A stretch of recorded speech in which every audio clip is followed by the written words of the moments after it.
नमस्कार दोस्तों, आप लोग का अपना यूट्यूब चैनल रिजल्ट विद आकाश में स्वागत है। दोस्तों, हम लोग बात करेंगे एक नए वीडियो की जिसमें उन क्वेश्चनों को शामिल किया जाता है जो कि क्वेश्चन बार-बार एग्जाम में पूछे जाते हैं। इस श्रृंखला में दोस्तों आप लोगों को जो भी वीडियो मिलते हैं वह एक बहुत ही महत्वपूर्ण वीडियो होते हैं। इसलिए होते हैं क्योंकि उन्हीं क्वेश्चनों को लिया जाता है जो बार-बार पूछे जाते हैं या पूछे जाने की संभावना होती है। आइए दोस्तों, हम लोग आज बात करते हैं पहले क्वेश्चन की। यहाँ पर देखिए कोटेशन लिखा है, अपने रास्ते खुद चुनिए, अपने रास्ते खुद चुनिए क्योंकि आपको आपसे बेहतर और कोई नहीं जानता। हाँ दोस्तों, यह एक बहुत अच्छा लाइन है। हम लोग किसी एग्जाम को देते हैं, अगर उसमें नहीं होता है तो परेशान होने लगते हैं, लेकिन मन में चलता रहता है कि यही नौकरी लग जाए, यही यही एग्जाम क्लियर हो जाए तो बहुत अच्छा रहेगा, लेकिन दूसरे के लिए हम लोग परेशान रहते हैं। तो इसके लिए परेशान नहीं होना है, अपने रास्ता खुद चुनना है क्योंकि उनसे बेहतर हम लोग में से कोई नहीं जानता है। तो आइए इसी बात के साथ हम लोग शुरुआत करते हैं पहले क्वेश्चन की। देखिए दोस्तों, आज का पहला क्वेश्चन क्या दिया है, निम्नलिखित में से कौन सा कथन व्यक्ति के विकास की प्रक्रिया के बारे में सही है। किसके बारे में पूछ रहा है, तो विकास के बारे में। देखिए दोस्तों, विकास शब्द से एक क्वेश्चन आप लोग को मिलना है। तो विकास की प्रक्रिया के बारे में निम्नलिखित में कौन सा सही है। कह रहे विकास की प्रक्रिया एक दिशीय होती है, यह केवल व्यक्ति की आनुवंशिकता से प्रभावित होती है। उसके बाद कह रहे विकास की प्रक्रिया में सांस्कृतिक विविधताएं होती हैं, विकास केवल वातावरणीय कारकों द्वारा निर्धारित होता है। देखिए, जब भी विकास शब्द आए तो समझ लीजिएगा कि अगर ऑप्शन में वातावरण और आनुवंशिकता एक साथ दिया है तो वो सही हो जाएगा, लेकिन यहाँ पर हम देख रहे हैं कि दोनों अलग अलग दिया है। क्या क्या, तो आनुवंशिकता भी अलग है, वो भी केवल लगाकर, वातावरण भी अलग है केवल लगाकर, तो ये तो सही नहीं होगा। अब विकास कभी भी एक दिशीय नहीं होती है। फिर हम लोग का उत्तर क्या हो जाएगा कि विकास की प्रक्रिया में सांस्कृतिक विविधताएं होती हैं, मतलब कि तमाम तरह की चीजों की इस पर प्रभाव पड़ता है। आइए फिर हम लोग दूसरे क्वेश्चन को देखते हैं। देखिए क्या कर रहा है, बालकों में वृद्धि और विकास में क्या शामिल है। अब कह रहा है कि बालक में जो वृद्धि होता है और विकास होता है। वृद्धि का मतलब आप जानते हैं कि अंगों का विकास, और जबकि मतलब कि अंगों का बढ़ना। अब विकास का मतलब कि उसके संवेग से है। विकास जैसे है क्या कि यह जीवन प्रयत्न चलता है, जैसे कि हम लोग बच्चे से मतलब कि नौजवान होना फिर वृद्ध होना, और विकास में कभी आपस आदमी नहीं आ सकता है। आप आपका एक मैं 18 साल का हो गया हूँ फिर 2 साल का हो जाऊँ तो ये संभव नहीं है। तो कह रहा है कि बालकों में वृद्धि और विकास में क्या शामिल है। ऑप्शन नंबर पहला कह रहा है मात्रात्मक परिवर्तन, दूसरा कह रहा है गुणात्मक परिवर्तन, तीसरा कह रहा है मात्रात्मक एवं गुणात्मक परिवर्तन दोनों, शरीर के आकार और बनावट में केवल भौतिक परिवर्तन। देखिए, केवल वर्ड इसको कमजोर कर रहा है। मात्रात्मक और गुणात्मक अलग अलग नहीं होता है, बल्कि मात्रात्मक और गुणात्मक मतलब कि वृद्धि और विकास में दोनों शामिल है। हम लोग ऑप्शन नंबर 3 इसका उत्तर यानी सी इसका उत्तर हो जाएगा। आइए फिर हम लोग आगे बात करते हैं। देखिए अगला क्वेश्चन क्या दिया है, निम्नलिखित में से कौन सा कारक भौतिक एवं सामाजिक दुनिया की जटिल शक्तियों को संबोधित करता है जो किसी बालिका के अनुभव को उसके विकास के दौरान प्रभावित करते हैं। अब कह रहा है क्या प्रभावित करता है, प्राकृतिक, आनुवांशिक, पोषण, गुणसूत्र। अब देखिए यहाँ पर समझने वाली बात है, सामाजिक, भौतिक और सामाजिक दुनिया की जटिल शक्तियों की बात कर रहा है। किसके, भौतिक एवं सामाजिक दुनिया की जटिल शक्तियों की बात कर रहा है। तो प्राकृतिक प्राकृतिक नहीं होगा, आनुवांशिकता नहीं होगा। क्यों, क्योंकि दोनों दोनों दोनों अलग अलग है, बल्कि भौतिक और सामाजिक दुनिया का पोषण उसको क्या करेगा, तो पोषण उसको प्रभावित करता है। आइए फिर हम लोग आगे बात करते हैं। आगे देखिए क्या दिया है, एक 6 वर्षीय बालिका सोचती है कि लंबे गिलास में छोटे और चौड़े बर्तन से अधिक पानी आता है। यद्यपि उसकी आंखों के सामने ही पानी एक बर्तन से दूसरे बर्तन में पलटा गया है। पियाजे के अनुसार बालिका की यह सोच किस योग्यता की कमी के कारण है? अब देखिए, क्रमबद्धता की योग्यता कह रहा है, तो इसमें हम जानते हैं क्रम की बात किया जाता है। सोपान क्रमिक वर्गीकरण योग्यता, इसमें सोपान को क्रम से करने की वर्गीकरण को दर्शाया जाता है। अकेंद्रीयता अनुपातिक तर्क की योग्यता, तो अनुपात से इसका कोई लेन देन नहीं है, बल्कि यह अकेंद्रीयता का गुण है। मतलब क्या, उसके सामने जैसे ही बर्तन को पलटा जा रहा है तो वह अपने आप को समायोजित नहीं कर पा रही है। ठीक है, तो यह किसको दर्शाता है? यह अकेंद्रीयता को दर्शाता है। तो ऑप्शन नंबर 3 हम लोग का उत्तर हो जाएगा। देखिए दोस्तों, अगला क्वेश्चन क्या दिया है।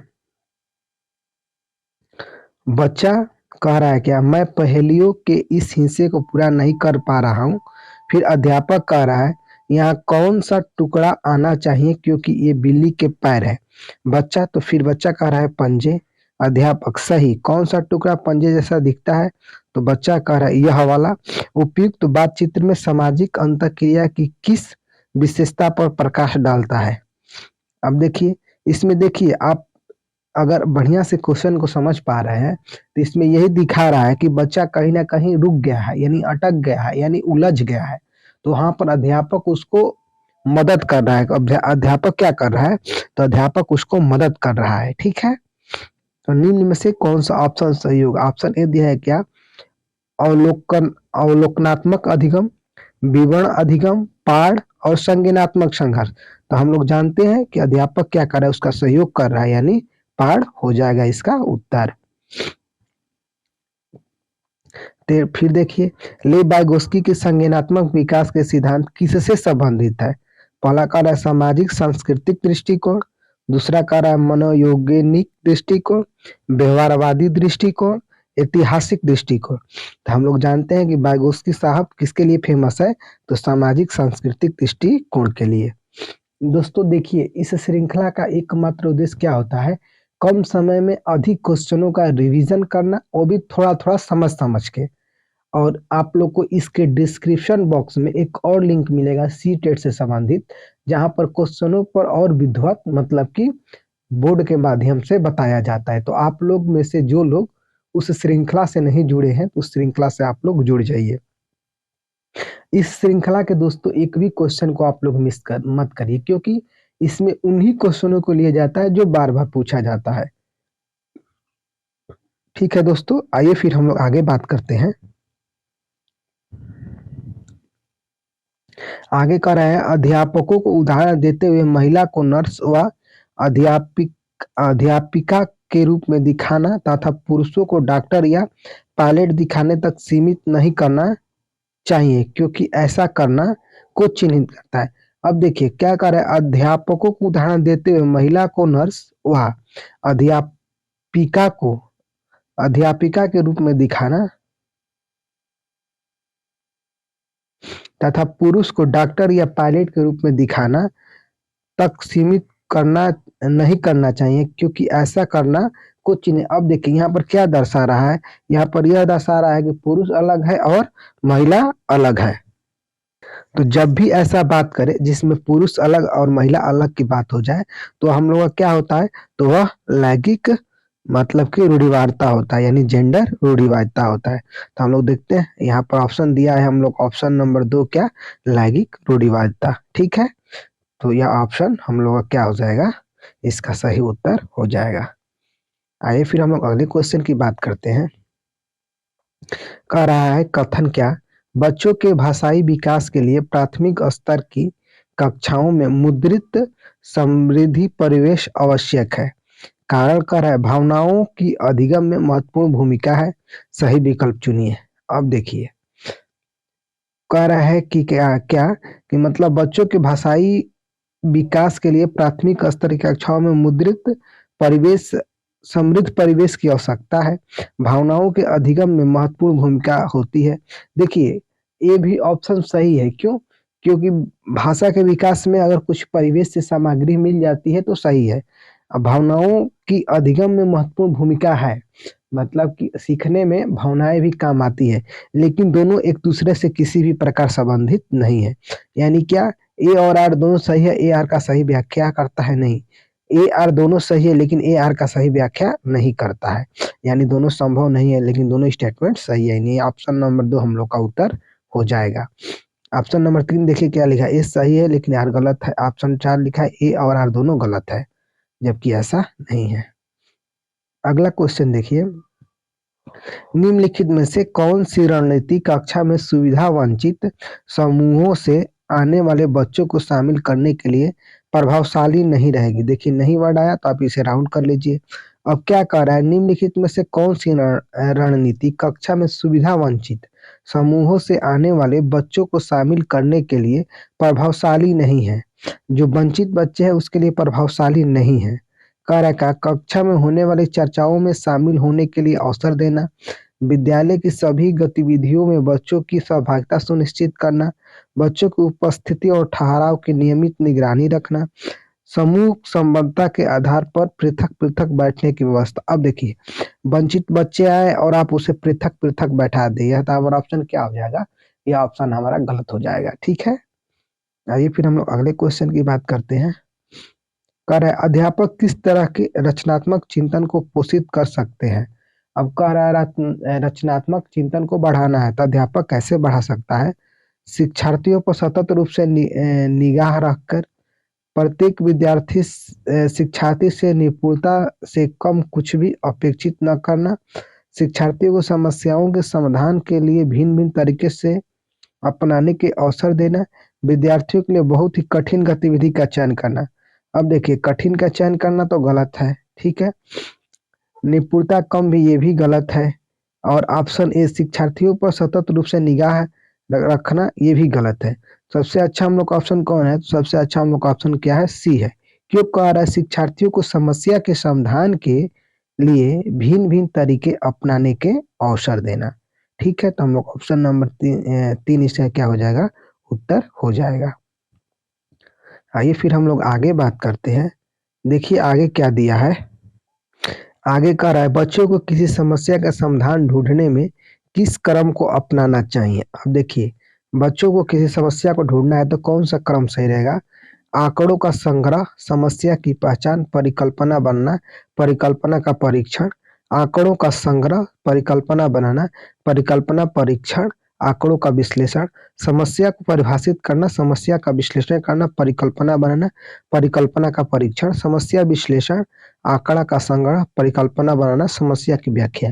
तो देखिए इसका उत्तर हम लोग का ऑप्शन नंबर 3 हुआ। क्यों, क्योंकि समस्या को पहले परिभाषित करिए कि समस्या क्या है, फिर समस्या का विश्लेषण करिए कि मतलब कि इसमें इसको मतलब कि जिसने जो हम लोगों ने परिभाषा दिया तो उसको आप किसी और क्षेत्र से रिलेट करके यानी जोड़कर विश्लेषित करिए, फिर परिकल्पना बनाइए और उसके बाद परिकल्पना का परीक्षण कीजिए कि हमारे द्वारा बनाई गई परिकल्पना सही है या कि नहीं है। ठीक है, तो हम लोग ऑप्शन नंबर सी सबसे इसका बेहतर उत्तर है।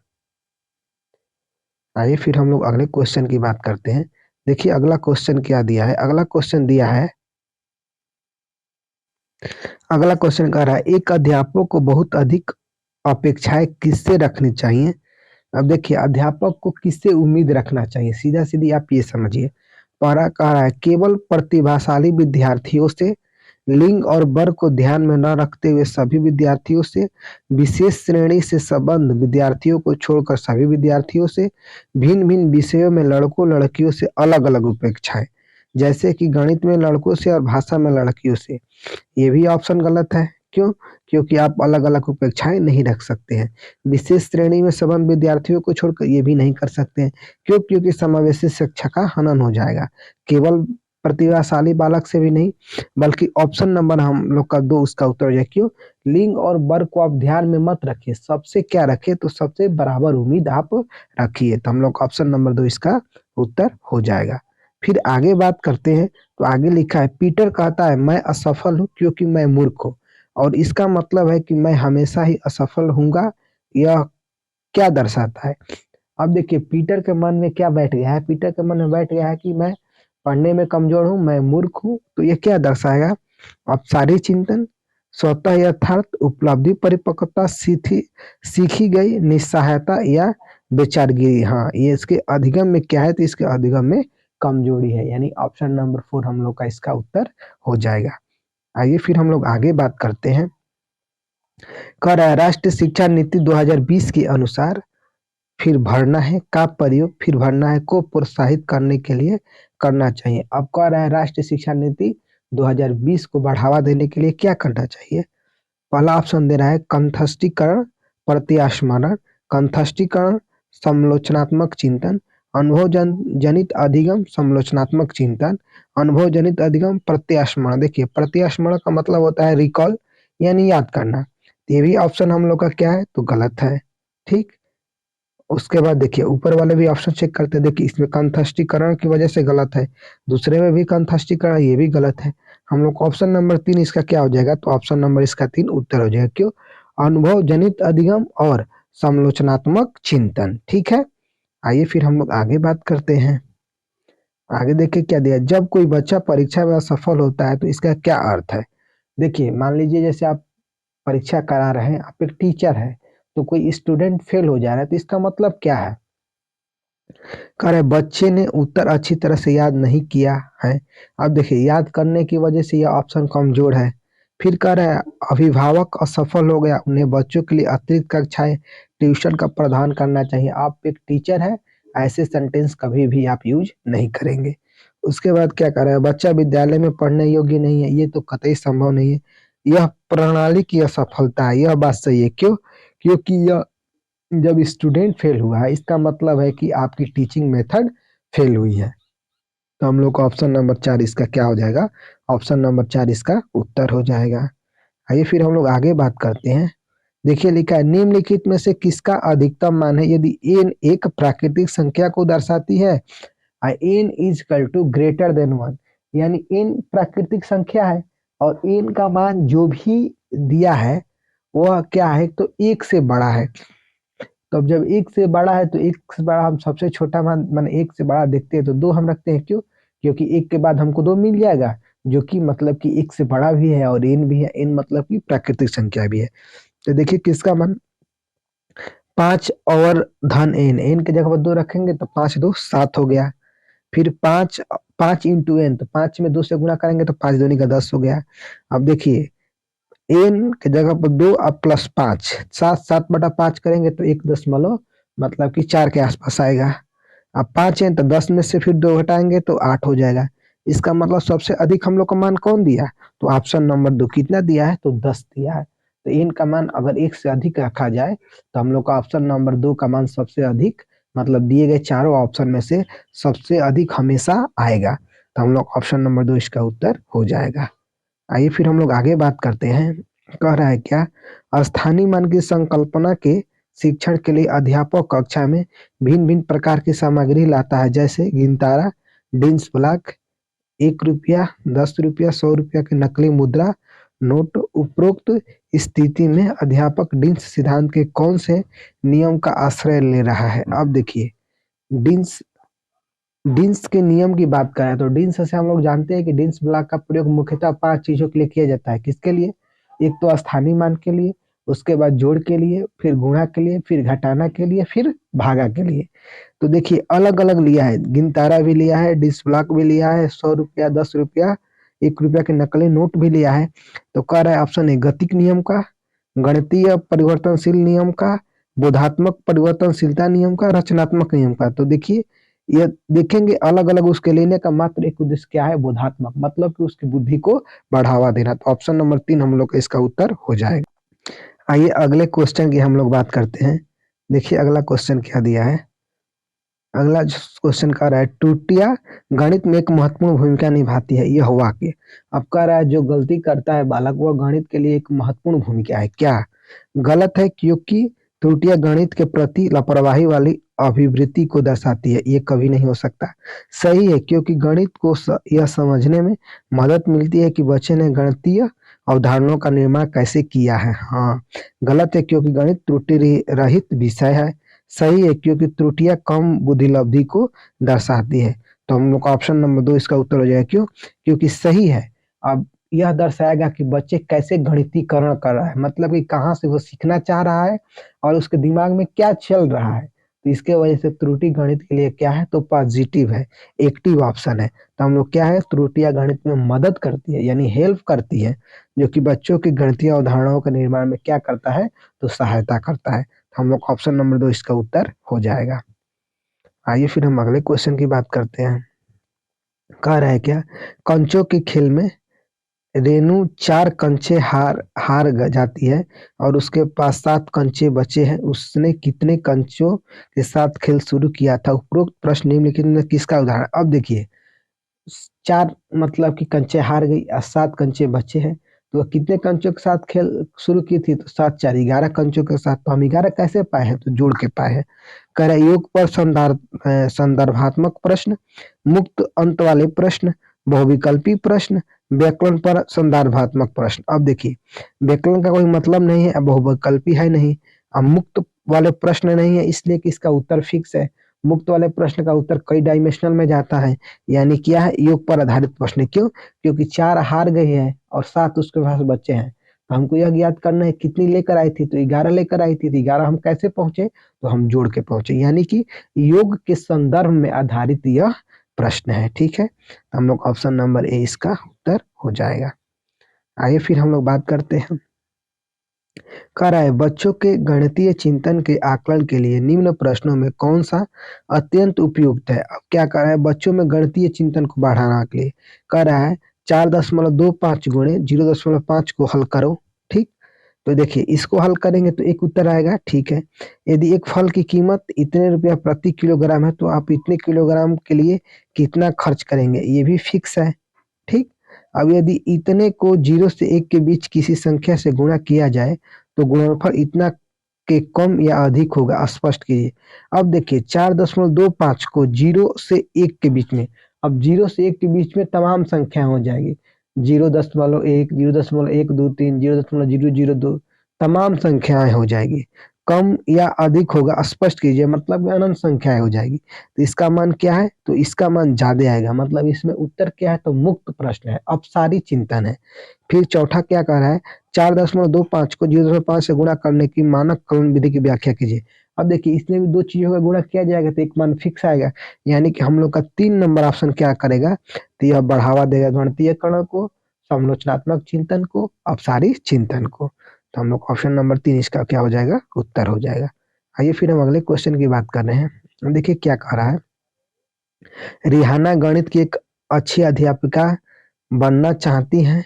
गणित के अच्छे अध्यापिका बनने के लिए उसमें होना या होनी चाहिए, कौन सा गुण होना चाहिए उसके अच्छे अध्यापिका बनने के लिए? छात्रों को गणित ओलंपियाड के लिए तैयार करने का कौशल, संकल्पनात्मक समझ और गणितीय ज्ञान को वास्तविक जीवन से संबंधित करने की क्षमता, सिद्धांतों और सूत्रों को स्मरण करने की क्षमता, मानसिक गणित की समस्या को हल करने की क्षमता। तो आप लोग समझ गए होंगे क्या कि यदि अच्छा टीचर बनना है तो हम लोग क्या करना पड़ेगा, संकल्पनात्मक समझ और गणितीय ज्ञान को वास्तविक जीवन से संबंधित करने की क्षमता विकसित करनी होगी। आइए फिर हम लोग बात करते हैं आगे। गाँव में यह आमतौर पर देखा जा सकता है कि महिलाएं कैसे अनाज में से भूसी निकालती हैं, इस विधि को कहा जाता है। अब क्या कहा जाता है, देखिए अनाज में से भूसी निकालने वाली विधि को क्या कहा जाता है, छानना, हस्तचयन, निस्पावन, थ्रेसिंग। तो देखिए जो महिलाएं प्रयोग करती है, यानी कि हवा के चलने पर आपने देखा होगा कि मतलब जैसे जिस चीज में भूसी होता है उसे निकाला जाता है, तो उसको क्या कहा जाता है, उसको निष्पावन कहा जाता है, मतलब कि हवा की मदद से निकालना। तो हम लोग ऑप्शन नंबर 3 इसका उत्तर हो जाएगा।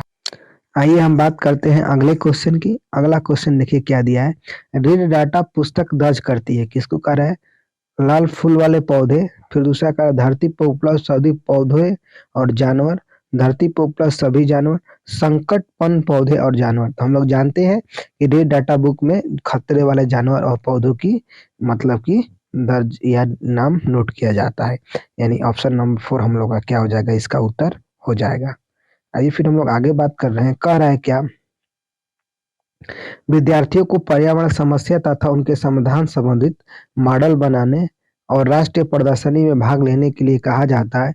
यह विद्यार्थियों को संलग्न रखने की अच्छा तरीका है, क्योंकि अब देखिए क्या करना है, तो विद्यार्थियों को पर्यावरण समस्या के बारे में जानकारी करना है। विद्यार्थी मॉडल बनाने में व्यस्त और संलग्न रहेंगे।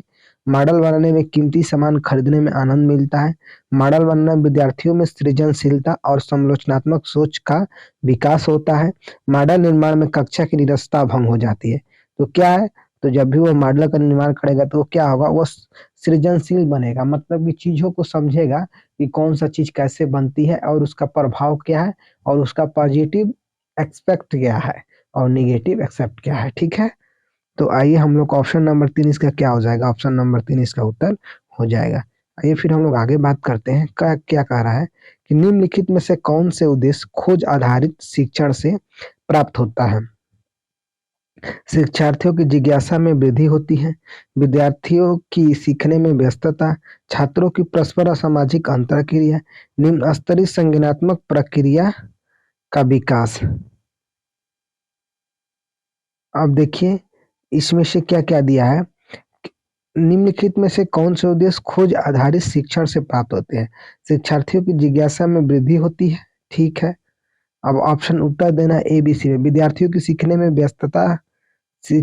व्यस्तता, छात्रों को परस्पर सामाजिक अंतःक्रिया, निम्न स्तरीय संज्ञानात्मक प्रक्रिया का विकास।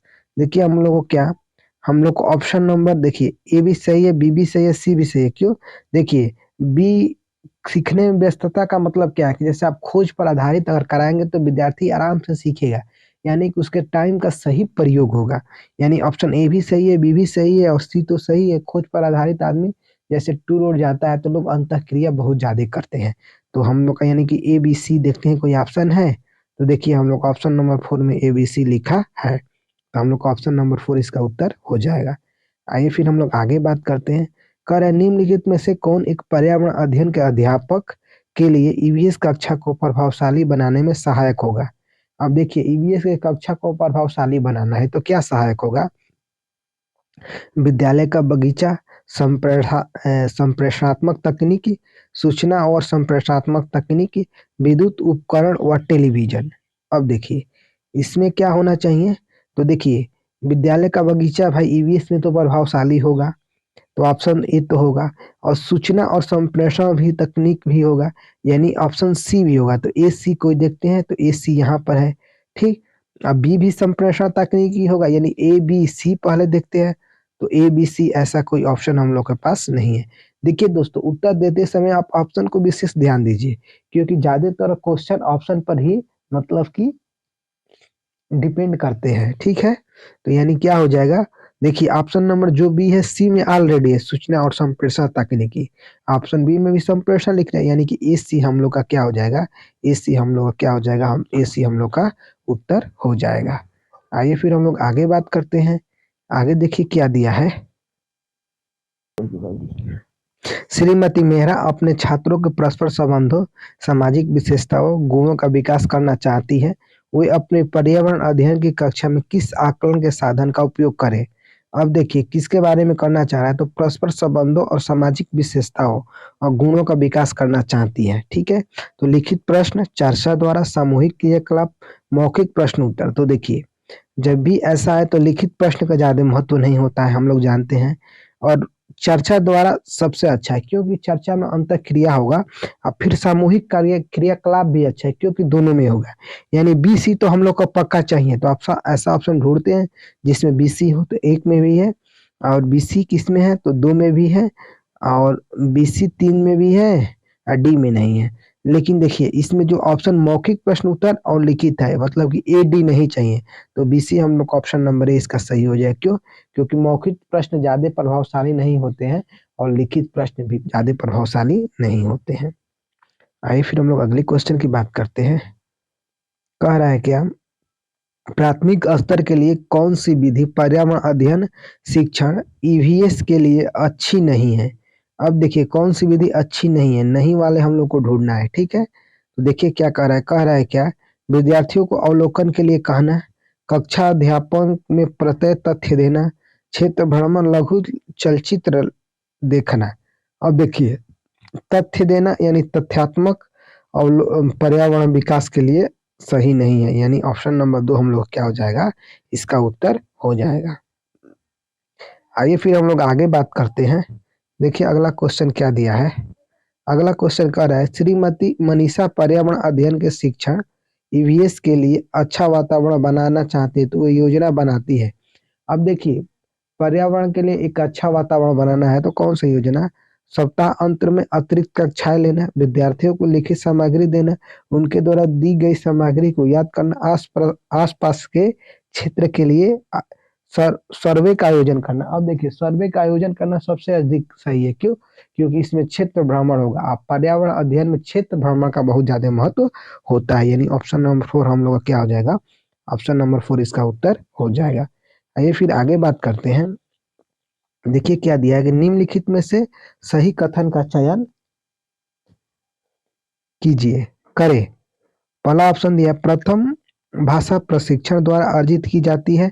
दूसरा दिया है प्रथम भाषा विद्यालय में अर्जित की जाती है।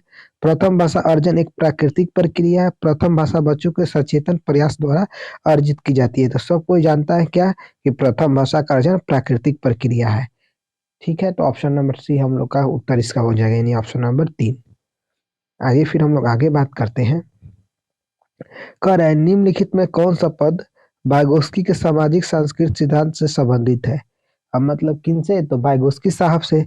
तो पहला क्या दिया है, पहला दिया है प्रक्रिया लेखन, दूसरा दिया है बच्चे कोरी स्लेट होते हैं, तीसरा कह रहा है निकटस्थ विकास का क्षेत्र, आत्मसातीकरण और संयोजन। तो हम लोग जानते हैं क्या कि ऑप्शन नंबर 3 वाइगोस्की साहब के क्या, निकटस्थ विकास का क्षेत्र, जबकि आत्मसातीकरण और संयोजन किसका है, तो जीन पियाजे साहब का है। आइए फिर हम लोग अगले क्वेश्चन की बात करते हैं। देखिए अगला क्वेश्चन दिया है। अगला क्वेश्चन कर रहा है भाषा में ध्वनि की सबसे छोटी सार्थक इकाई कौन सी होती है। अब सबसे छोटी सार्थक इकाई, देखिए दोस्तों यह क्वेश्चन बार बार पूछा जाता है। कह रहा है वाक्य विन्यास, अर्थ तत्व, मॉर्फीम और स्वनिम। तो सबसे छोटी इकाई क्या होती है, तो स्वनिम होती है सबसे छोटी इकाई। दोस्तों इस श्रृंखला के जो भी क्वेश्चन होते हैं वो एक बहुत ही महत्वपूर्ण क्वेश्चन होते हैं। इसी क्वेश्चन को ले लीजिए, तो ये क्वेश्चन बार बार पूछा जाता है। दोस्तों तो इस वीडियो को आप लोग देखिए और दोस्तों आप लोग एक सपोर्ट कीजिए। अभी तक देखिए दोस्तों हम लोगों ने इतने क्वेश्चन लगा दिए, लेकिन हम लोग ने बिना टाइम को मतलब कि खत्म किए हुए। तो आप लोग दोस्तों इस चैनल को सपोर्ट करिए, और आप लोग जानते हैं कि आप लोग का सपोर्ट क्या है। आप लोग दोस्तों लाइक करिए, सब्सक्राइब करिए और दोस्तों शेयर भी करिए। ठीक है, आप लोग बस इतना सपोर्ट करिए।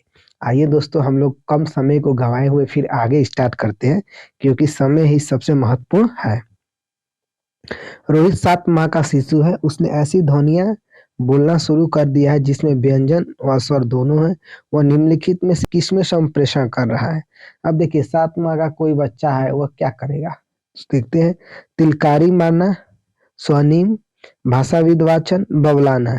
देखिए 7 माह का जो बच्चा होता है, स्टार्टिंग में जो भी बच्चा अभी सीखता है तो पहले क्या करता है, तो पहले वह बबलाता है, यानी ऑप्शन नंबर 4 इसका क्या हो जाएगा, ऑप्शन नंबर 4 इसका उत्तर हो जाएगा।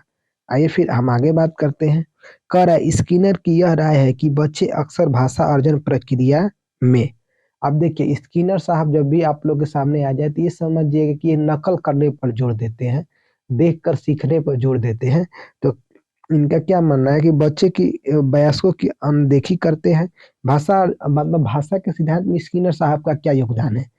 फिर कह रहा है बुरा व्यवहार करते हैं, वयस्कों की नकल करते हैं, बुरी तरह असफल होते हैं। तो जब भी नकल शब्द आ जाए तो किनका होगा, वो स्किनर साहब का होगा, यानी ऑप्शन नंबर सी इसका क्या है, ऑप्शन नंबर सी इसका उत्तर हो जाएगा, यानी ऑप्शन नंबर 3।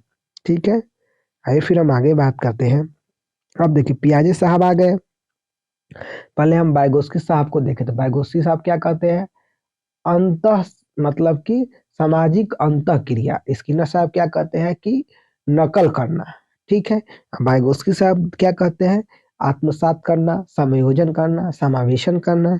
पियाजे द्वारा सुझाव दिए गया है कि बच्चे के माध्यम से भाषा सीखते हैं, किसके माध्यम से, लेखन एवं वाचन, आत्मसातीकरण एवं संयोजन, प्रयास एवं त्रुटि, आकार। देखिए प्रयास एवं त्रुटि किसके द्वारा, तो ठंडाई के द्वारा, तो आत्मसातीकरण तथा संयोजन। ठीक है, यानी कि पियाजे साहब के द्वारा क्या है, तो आत्मसातीकरण यानी संयोजन, यानी ऑप्शन नंबर 2 हम लोग का इसका उत्तर हो जाएगा।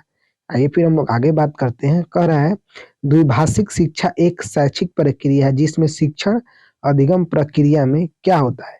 अब द्विभाषिक शिक्षा कह रहा है तो कह रहा है केवल एक भाषा का प्रयोग किया जाता है, 3 से अधिक भाषाओं का प्रयोग किया जाता है, 2 भाषाओं का प्रयोग किया जाता है, किसी भी भाषा का प्रयोग नहीं किया जाता है। अब क्वेश्चन में द्विभाषिक दिया है यानी 2 भाषाओं का प्रयोग होता है, क्योंकि द्विभाषिक का मतलब ही होता है 2 भाषाओं का प्रयोग। देखिए अगला क्वेश्चन क्या दिया है। अगला क्वेश्चन कह रहा है स्किनर के सिद्धांत के अनुसार बच्चे कब सर्वाधिक रूप से भाषा अर्जित करते हैं। कह रहा है कौशल का अभिनय करके, नकल करके, संकेत एवं सहारा देने पर, आकार के अनुसार, पठन एवं लेखन के माध्यम से, बोलने की समृद्ध परिवेश के माध्यम से। अब देखिए समृद्ध परिवेश रहता तो ये वाइगोत्स्की साहब का हो जाता है, लेकिन नकल शब्द जब आया है तो ये क्या हो जाएगा, ये स्किनर साहब का हो जाएगा। दोस्तों देखिए आप लोग ऐसे ही कुछ चीजों को याद रखेंगे तो वहां पर आप लोग को बहुत मदद मिलेगा। जैसे देखिए सामाजिक अंतःक्रिया यानी कि कभी भी आपस में रिलेट करके सीख रहे हैं तो वो समझ जाइएगा कि वाइगोत्स्की साहब का है। जब भी समायोजन की बात आए, समावेशन की बात आए, आत्मसातीकरण की आए तो पियाजे साहब की है। जब भी नकल करने की बात आए तो भाई स्किनर साहब की है। जब भी प्रयास एवं त्रुटि की आए तो ठंडाइक साहब की है। तो ऐसे कुछ याद रखेंगे तो आप लोग को बहुत हेल्प मिलेगा, मतलब कि पेपर को क्रैक करने में। आइए दोस्तों फिर हम अगले क्वेश्चन की बात करते हैं। देखिए अगला क्वेश्चन क्या दिया है। अगला क्वेश्चन कर रहा है पशु एवं मानवीय संप्रेषण के मध्य महत्वपूर्ण अंतर कौन सा है। अब देखिए पशु भावनाएं संप्रेषित कर सकते हैं, मानव भावनाएं संप्रेषित कर सकते हैं। पशु अपनी सुरक्षा को सुनिश्चित करने के लिए संप्रेषित करते हैं, मनुष्य अपनी सुरक्षा को सुनिश्चित करने के लिए संप्रेषित करते हैं। तो देखिए इसमें क्वेश्चन में क्या कह रहा है कि पशु एवं मानवीय संप्रेषण के मध्य महत्वपूर्ण अंतर कौन सा होता है। तो देखिए इसका उत्तर क्या हो जाएगा। देखिए इसका उत्तर क्या हो जाएगा, इसका में देखिए कह रहा है क्या कि मतलब पशु एवं मानवीय संप्रेषण के मध्य महत्वपूर्ण अंतर क्या है। तो क्या है, मानव भावनाएं संप्रेषित कर सकते हैं जबकि पशु भावनाएं संप्रेषित नहीं कर सकते हैं, यानी ऑप्शन नंबर 2 इसका उत्तर हो जाएगा। ठीक है, आइए दोस्तों हम लोग अगले क्वेश्चन की बात करते हैं। देखिए अगला क्वेश्चन क्या दिया है। पियाजे के अनुसार पहले से उपस्थित किसी विचार में किसी जानकारी को समकलित करने के लिए किसी के परिवेश को बदलने की प्रक्रिया क्या कहलाती है। अब देखिए पियाजे के अनुसार पहले से उपस्थित किसी विचार में किसी जानकारी को समाकलित करने के लिए किसी परिवेश को बदलने की प्रक्रिया क्या कहा जाती है। समायोजन, 2 में बांटना, आत्मसातीकरण, निकटस्थ विकास। अब देखिए निकटस्थ विकास किसका है, तो ये वाइगोत्स्की साहब का है। आत्मसातीकरण और संयोजन, संयोजन का मतलब क्या होता है, आपके पास कोई जानकारी है उसमें संशोधन करना है। देखिएगा जैसे कि आप मान लीजिए यहाँ पर है और अपने रिलेशन में जाते हैं तो आप यहाँ के नियमों से वहाँ के कुछ नियमों को सीखते हैं, यानी आप क्या करते हैं, आप संयोजन करते हैं। तो ऑप्शन नंबर ए हम लोग का क्या हो जाएगा, ऑप्शन नंबर 1 इसका उत्तर हो जाएगा। आइए फिर हम अगले क्वेश्चन की बात करते हैं। देखिए अगला क्वेश्चन क्या दिया है। अगला क्वेश्चन कह रहा है क्या कि द्विभाषीय शिक्षण अधिगम प्रक्रिया में शिक्षार्थियों की घर की भाषा के साथ साथ और विकास प्रयोग किया जाता है। प्रथम भाषा में निर्देश दिए जाते हैं, द्वितीय भाषा में अतिरिक्त निर्देश दिए जाते हैं, संकेत भाषा सिखाई जाती है, सार्वभौमिक व्याकरण सिखाई जाती है। अब देखिए कह रहा है द्विभाषीय शिक्षण अधिगम प्रक्रिया में शिक्षार्थी घर की भाषा के साथ साथ और किसका प्रयोग करते हैं।